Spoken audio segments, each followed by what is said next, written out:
Bonjour, je suis Jean-François Caron, consultant et formateur indépendant. Je suis associé et fondateur de la SAS Format Conseil. Je vous propose dans cette vidéo une nouvelle ressource dans le domaine de l'audit, plus particulièrement à propos du positionnement hiérarchique des auditeurs internes.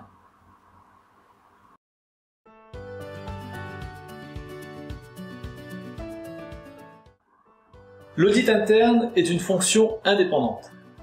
Les normes internationales d'audit exigent cette indépendance, les référentiels de contrôle interne la recommandent, les régulateurs l'imposent pour certaines sociétés ou dans certains secteurs d'activité. Seulement voilà, les auditeurs, parce qu'ils sont internes, évaluent une organisation dont ils font partie. Comment alors prendre toute la distance nécessaire afin d'éviter d'être en même temps jugé partie, donc de risquer de ne pas être indépendant? Ainsi, la question n'est pas tant de savoir si l'audit est oui ou non indépendant, mais plutôt comment organiser les conditions de son indépendance au sein de l'organisation. À ce titre, les auditeurs doivent disposer des moyens suffisants pour exercer leurs investigations sans limite, autres que celles qu'ils se seront fixées. Tout comme est impératif un rattachement hiérarchique approprié de l'audit interne, afin qu'il soit en mesure de réaliser souverainement ses missions.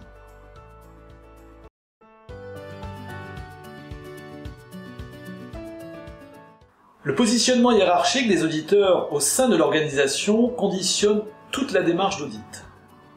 Rappelons que cette démarche vise à s'assurer du respect par les métiers des dispositions légales et réglementaires applicables à leur entreprise. Il est également question pour les auditeurs de vérifier que les politiques, les procédures, les modes opératoires rédigés en interne sont bien respectés par les collaborateurs.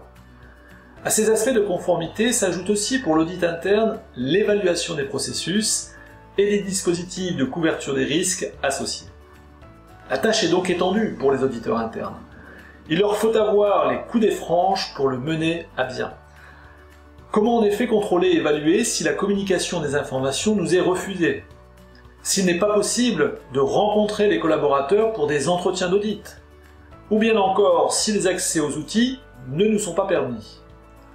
En outre, le champ d'intervention de l'audit concerne toutes les activités, toutes les fonctions, tous les métiers de l'organisation, ceci sans exception.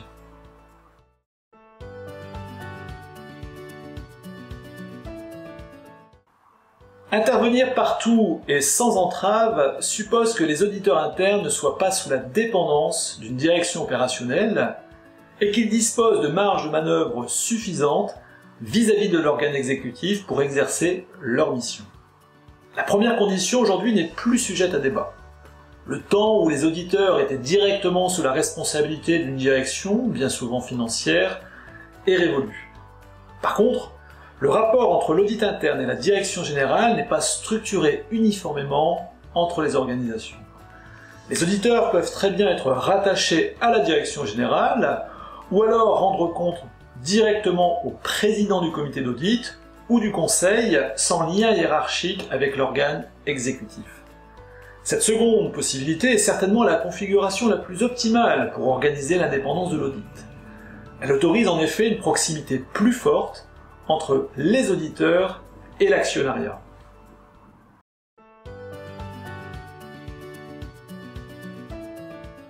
Ne perdons pas de vue que les travaux de l'audit contribuent à la maîtrise des opérations, laquelle est impérative pour la performance de l'organisation qui, bien sûr, intéresse les propriétaires du capital. Mais en étant directement sous la responsabilité des administrateurs, les auditeurs se trouvent éloignés des directions exécutives et opérationnelles. L'audit interne peut donc être à la fois plus indépendant et moins informé. Pour éviter cet écueil, la création d'un lien fonctionnel entre le responsable d'audit interne et la direction générale est opportun. Ce lien en effet permet la mise en place de circuits d'information réguliers entre l'exécutif global, sous-entendu le comité de direction, et la fonction en charge de son évaluation, soit l'audit interne.